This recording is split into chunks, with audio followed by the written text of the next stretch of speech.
Let's talk about the least glamorous and maybe the most valuable use of AI: getting rid of busy work. Every job has it. The summarizing, the reformatting, the first draft of something you'll rewrite anyway, the turning of a rambling voice note into clean bullet points. None of it requires your best thinking, but all of it eats your time.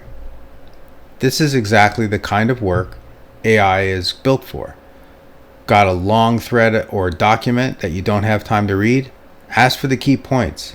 A mess of notes from a call? Ask it to organize them. Need a rough draft of a policy, a post, or a proposal? Let it give you the skeleton, and you bring the substance.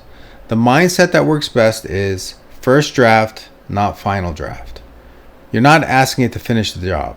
You're asking it to get you to the 80% point faster so your energy goes where it's needed. A nonprofit can turn a long board meeting into a clean summary.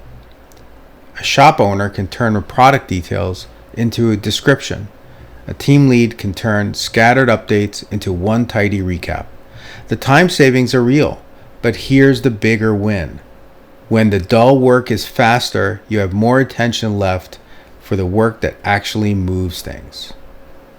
So let's look at your week and find the task you dread the most because it's tedious, not hard. That's your first candidate. Hand it the grind. Keep the thinking for yourself.